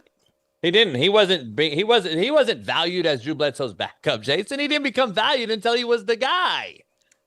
You're telling me on your show that Fernando Mendoza is going to go in and be the guy. No. And this is going to rub off and permeate throughout the locker room and I become want that in my locker room. Yes, I do. Yeah, that's fine. I do it's too. Like I do this show. I do this show. Too. I do this show. And like I'm the engine. But the guys that help me do this show, their attitude. Luke shows up every day. Right. How long do I need to work? How much do I need to do? Blah, blah, blah. It helps the overall atmosphere. Yeah. It's Jason, valuable. Yes. No doubt. You know why? Because head coaches are only as good as their assistants. No doubt. I have no question about it. But guess what? Teams are only as good as their starting quarterback, not the backups whispering sweet nothings in my old lineman's ear. JB, Sorry, there are coaches. We're gonna send this clip to coaches everywhere. There's gonna be like, Jason Whitlock, we appreciate you trying to do an intervention with JB, because JB only cares about the star players. When the great coaches know that in the NFL it takes 53, in the college football it takes 8. It's why my coaches hated me my first 2 years at Ball State. I was a backup offensive lineman who had a lot of charisma and communication skills, who was a cancer to the rest of the team. And they tried to beat it out of me, because even though I was a backup and on scout team, it's like we're looking at a guy that can actually play, the other players actually like, he's a charismatic person, and he's a horrible influence on this team. And they tried to beat it out of me. And so anybody that comes in, and I could sit here and rattle off the names of backup players that I played with that actually were a part of a positive atmosphere and helped us win. Every player matters. Adding good people to your team and having them have some influence on the team. Even if Fernando Mendoza came into the locker room and was like, man, I'm going to be the coach's snitch. I'm going to snitch on everything I see. Some of them guys are valuable. This is not college. We don't have walk-ons. Oh, they got snitches in the NFL. I covered the NFL but we don't, way what too I'm long. Saying, but what I'm saying is we don't have roster spots for just any nobody. This isn't a walk-on scenario where we can bring 100 guys in and keep guys. This is a pay-to-play league, and you have to fit 53 spots, Jason. The backup and the third-string quarterback, by the way, unless they're called on, are irrelevant. Their voices aren't being heard in the locker room if they can't produce on the football field. This is the NFL we're talking about. Listen, I love the whole story and the feel-good thing and all that, but I'm going to send you a group text of some coaches that are going to laugh. They're not going to agree with you at all, and I can't wait. I wish I could say it on the show so you can go viral again, but I can't put these names out there. But this is not. And he has to be the guy. He's the worst Heisman Trophy winner since who? Gino? Toretta? I don't know. Like, that goes back, 35 years? I'm saying he's the worst in 25 years. That doesn't mean he's a bad kid or any of that. It's just we are bad at quarterback. Jason, the only reason you're bringing up Fernando Mendoza this much is because the quarterback pool of guys in this draft is as bad as we've seen it, and it's just getting worse. Last year was the worst I've seen in a long time. The year before that was pretty bad. Now it's even worse. It's getting worse every year. Does he share your silly opinion on Mendoza? I was going to quote Sean King because I wanted to make sure you heard what Sean King. Truth has no emotions is a great thing Sean King says every day. Yeah. So I want to make sure that I let you know that. The truth has no emotions. So don't worry about it. It's okay. Fernando's a great kid. Love him to death. Good job. Yay. 16-0. But he'll never play in the NFL and be the guy. But go ahead. What's the NFL question? What do you think of Jesse Minter getting the Baltimore Ravens job? I think that hire tells us Lamar Jackson is seen his last snaps in Baltimore. That's what it tells you. What did Jesse Minter's hire means you don't think Lamar will be the quarterback next year? Yes, right, correct. This you heard coming it right. season, 2026 regular season. I didn't stutter at all. I did not stutter one bit at all. I didn't misspeak. Nope, none of that. So their September opener, you think they'll have a different quarterback? Yep, I think they're going to trade him. Let me macro it all again for you. So here's a guy that you hired. And what is Jesse Minter? What's he known for? Defense. Thank you. What they just fire? The John Harbaugh, their special teams coach. Special teams was his specialty. Defense. So Special teams. if I'm going to rehire another defensive guy, and they were ranked, I believe, 29th in overall defense this year. Yeah. If I'm going to rehire a defensive guy to try to bring that juggernaut back that we're known for, the Ray Lewises and Ed Reeds and all those teams that got Super Bowl championships with even a Trent Dilfer, as pedestrian as he was, they still won. And then Flacco still won because of the defense, the O-line, the run game. Then why would you not hire an offensive coach if you're so confident in your quarterback? It is a scapegoat. This is an easy way out for me to hire a defensive coach and comes in and says, you know what, we got to move on in a different direction. So they're going to go get another quarterback because at the end of the day, this is a contract that we're talking about forward thinking here. Jason, you're not going to re-sign Lamar Jackson. You'd be committing coaching suicide if you're telling me, Jason, forget the hire and forget if Lamar Jackson starts next year. Is Lamar Jackson going to get another contract? Yes or no? I don't know. The NFL's crazy, man. And he can't. He's not NFL's going 80 yards no more. Narrative-driven league. He's He's black not going 80 no more. quarterback, two-time MVP. Remember, though, he was only doing that when he went 80 and scored. Now he's going 30 and getting caught. And then he's not finishing seasons because of injury. And then he gets to the playoffs and he's only won 3 playoff games, the same amount as C.J. Stroud, who you won out the league. Hold for a second, because you caught me off guard. I wasn't prepared for this, and so I'm having to think this through in real time. I gotta get ready.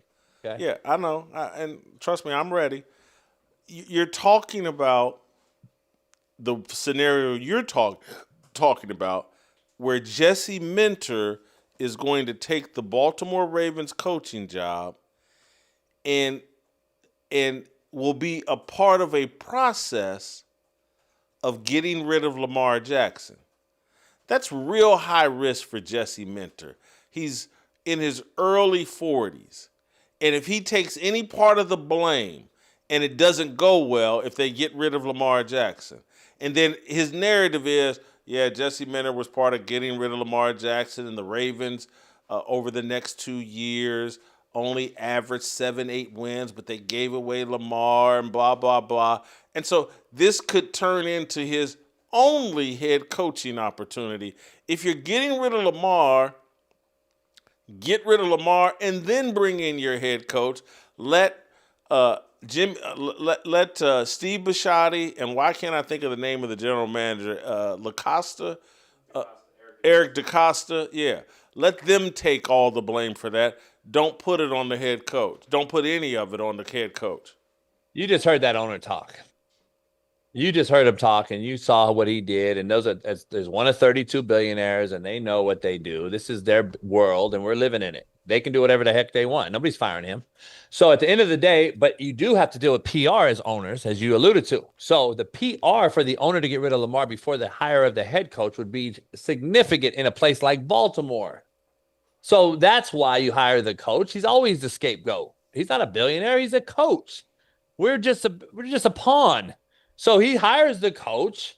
Because it's already been agreed on, Jason. Do you think Minter took this job if they didn't have a conversation about the contracts and the roster and the cap space and what this roster is? I don't believe this Baltimore Ravens roster is even top 5 of available openings in the 8 opening jobs right now. They're not even top 5. I think they're an aging roster. They're old as hell on D. They're old as hell up front. They have the oldest running back with the most carries in the NFL, and you have a quarterback who's not sustainable in the playoffs. Harbaugh won a Super Bowl without Lamar, and he won 8 playoff games without Lamar. He's won 3 with them. The owner knows this. The owner said, all right, Jesse, I'm going to give you full autonomy.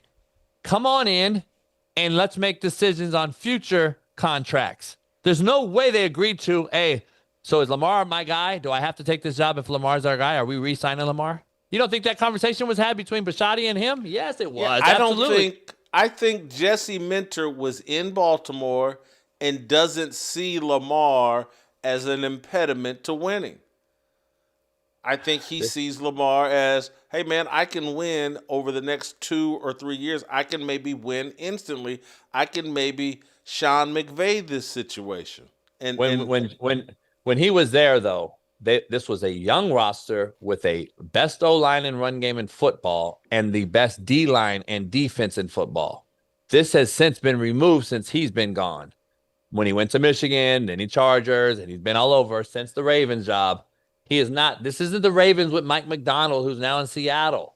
This is not that team. Kyle Hamilton can't stay healthy. He's one of the better safeties in football. He can't stay healthy. Their D-lineman, their best D-lineman didn't play a snap last year.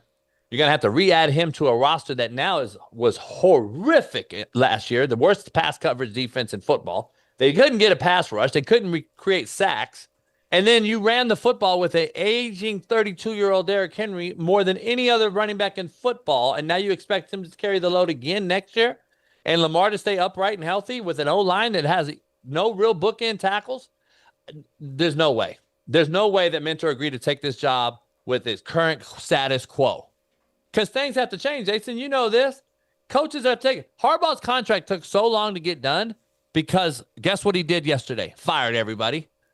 And he knew that Schoen and him didn't get along. And he knew, like I told you on your show a couple weeks ago, he knew that he wanted full autonomy or he wasn't signing a contract to go to the Giants as a head coach because he wants full autonomy. Let the football people do football things. Get all the people that know nothing about it out of the way. Harbaugh is pure at that, and that's what he wanted. Same with Mentor. You know Mentor's dad. You know where he comes from, the lineage. He comes from football. He wanted this thing to be out and upright, and Bisciotti's the same way. Bisciotti is a clear, transparent guy. Let's talk. Let's do this. There's no way they re-sign Lamar Jackson for another contract, Jason. He's not sustainable at this age right now. There's no way. And he's already shown you what he is in the playoffs. He's a guy I can scheme every year in the playoffs and beat. You cannot have that as a defensive guy and mentor and think that this guy is going to be our quarterback going forward. Now, maybe he is the quarterback come September, to your point. Maybe he's not gone this year, but he is not getting a new contract. And I truly do believe that he will be gone, though. Now, you started out saying he's gone before September. Now you're saying maybe. But no, I'm going to stick with it. I think he's gone. But I'm just saying he's not going to get another contract. So why would you keep him? What do you think? What do you make? How does the Kliff Kingsbury interest, how does that affect your opinion on Lamar? They're trying to bring Kingsbury in as an OC. Why? So Kingsbury had that run with Kyler Murray. You can say what you want, but they're very similar in play as far as how they actually operate. So, and I know for a fact Kliff and Kyle butted heads because that's a fact. Buddies of mine on that staff that are no longer there told me that.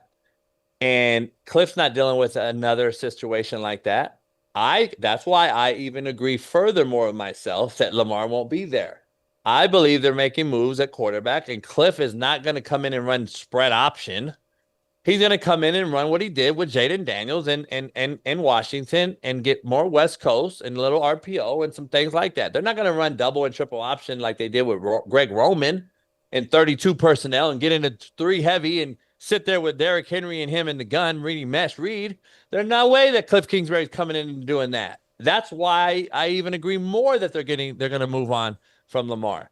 So, and I know Raiders rumors are heavy out there for Lamar, and a lot of trade access the Raiders have to get Lamar. I get that. That's out there. If you haven't heard that, that is a real thing that's out there floating around. I could actually see it, but at the same time, I don't believe Kliff and Lamar are some match made in heaven. Do you really think that? No way. Not after the I Kliff can't say that I think there's some match made in heaven, but Jason, Mentor is a defensive guy that wants to play run control, get the ball. They want to do Mike McDonald in Seattle. Go get a big-time wideout, get a quarterback that can move the sticks on third down and stay upright and sustainable. Kliff Kingsbury is the perfect coordinator to have that done as a head coach, defensive-minded coach. Not run around Lamar Jackson and do what we did in Arizona when Kliff was there. They're going to do more of that, what Jaden Daniels did, tuck it and run on certain down and distances, but throw it on time on early down and distances. Lamar don't do that. So I think Kliff Kingsbury is the hire for Mentor for this perfect reason of why we get rid of Lamar. That's what I actually see. But we'll see. Maybe the money can't move. I don't know. I don't know the contract situation, but I know that he is up for a new one soon. And there's no way at his age that they're going to continue to re-sign him. JB, I do want to tell you this. I got one more question for you, but I do want to tell you this. My mother last week, you're one of her favorite guests, and she was very upset. She was very upset with you last week. She didn't like the things you said about Mendoza. I'm sure she doesn't like the things you're saying today. But she asked me, was JB smoking a blunt? What was that thing he kept firing up? And I assured her it was a cigar, but she thought that you were so crazy, the stuff you said about Mendoza, that she actually thought that you were high. She thought I was high. Yeah. Mrs. Whitlock, I appreciate you. This is a cigar. Never smoked weed in my life or a cigarette. I'm pure. This is a loose leaf from the earth. Tobacco. Finally, what do you think is going to happen in Pittsburgh? Mike McCarthy being rumored there. That seems weird. Brian Baldinger. Have you seen Brian Baldinger insinuate that Mario Cristobal would be a candidate? What do you think of that? I've had him on the show. No, I don't think he's an NFL guy. We've seen that. If Saban's not an NFL guy, Cristobal's from Saban's tree. He's definitely not an NFL guy. So I think he's at his last job. Steve Kim thinks obviously that Mario's coached his last place. I kind of agree. I think this was his dream job. He'll stay home in Miami. I think the sky's the limit for Miami. I think they're going to continue to attract talent, of course. They can win at quarterback. Miami will have all the rest of the pieces. Talk about the Steelers. Mike McCarthy. Does he make any sense? No, he's 62 years old. So let's say he does coach 8 years. That's 70. That'll probably be maxed out. Pittsburgh wants guys that are there for 19 or more. Since 1969, they've had 3 coaches. That's 57 years, Jason. They're not going to sit here and shuffle coaches around now. So McCarthy kind of showed what he was in Dallas. I think they know that. He's a Yinzer, and I get all that, and he's got his dad coach there, and I get he has ties in Pittsburgh, but that doesn't mean he has ties with this organization personally as a coach. So he's not a Tomlin who was under Cowher. This is not – I could see if he was the OC and you bump him up, but he hasn't coached in a while. He's been on McAfee. I think they go younger, man. I think they go younger, and who that is going to be is interesting right there. I don't know who Pittsburgh goes after, but they have a bigger problem than the head coach. They have a quarterback problem. They haven't won since Roethlisberger left. They've shuffled 4 quarterbacks around. They need a staple. They need a franchise quarterback, and I don't know if that guy exists right now currently in the league. And I don't know if that definitely is not in the draft. Definitely not in the draft. So Pittsburgh has a quarterback problem. And if they come back with McCarthy and Aaron Rodgers because they won a Super Bowl together and blah, blah, they would be committing organizational suicide. They're just doing what they did this year. So I don't see how this works out. I think they got to go younger and get a Jesse Mentor type of guy, in my opinion, but on the offensive side. And there's a guy that comes to mind, and I believe he's Seattle's offensive coordinator right now in Kubiak. So I think that guy makes perfect sense in Pittsburgh. But we'll see, because Seattle, if they win, which they're not, Rams, Denver, Super Bowl, you heard it here first. If they don't, then Kubiak may be pushed out because of the length of time he's playing in the playoffs. So I believe Pittsburgh kind of waiting on who's available still. There's a lot of job openings, Jason, right now. It's crazy how many openings there are and There's how five. many. None of them have been black. Do you think that this thing's going to get racial here pretty soon? Brian Flores. He's back in Minnesota, though. He didn't get a job. I didn't think he would. I think he's blackballed as far as the head coach goes. Why would he blackballed himself? No, that's fine. But I'm just saying he's still blackballed at the end of the day. He's not going to be a head coach. I called that out on my show a while ago. He won't get a job. The fact that 44-year-old Phillip Rivers interviewed for the Buffalo Bills job today is a smack in everyone's face that coached ever. That is a mockery. And an NFL O-line coach texted me this morning, like, what in the hell is this? You know how many good assistants are sitting around without jobs right now, Jason, that aren't getting those interviews? It's a joke. That's number one. And then Cleveland, Pittsburgh, and Baltimore, now that filled that job, I don't know. But the Raiders is a very intriguing one in Vegas for that job to be open this long as well. I think they're waiting on what happens there and what can they do at quarterback. And I believe Lamar Jackson's the piece, because are they going to really draft Fernando or trade that pick? I say you trade that number one pick, you trade Max Crosby and blow the whole thing up in Vegas. And that's depending on who's available at coach. And I think they like Shula, who's the current coordinator in LA for the Rams. You just said something interesting. You just skipped over. You said something very interesting. Max Crosby and trading that number one pick. Jesse Minter would love to get Max Crosby. That's why Lamar is what I'm telling you. That's interesting. We're going to end on that note. You find. You know what we need to end on? We need to end on, since you don't want to come out and you're lazy and you're not a man of your word and you don't want to buy the food for Super Bowl, maybe your mom will come out and try my food and then come back to you and let you know how great it is and how much you missed it and how badly it is, how much of an L it is for you not to show up and have my food. Maybe I'll get your mom out here and give her some. Maybe give me your address. I'm gonna send her some food. Actually, I'm gonna what do you call it? Freeze. What do you call it? What is that? Freeze the dry ice. I'm gonna dry ice it and send it to her so she could try it. Since you won't. Luke said he wanted to go out to LA and represent me. And he could work on some social media clips. No. That's a cop out. That's a cop out. He just wants free food. And no. Mostly he said he wanted to meet Smitty, and but is he liberal?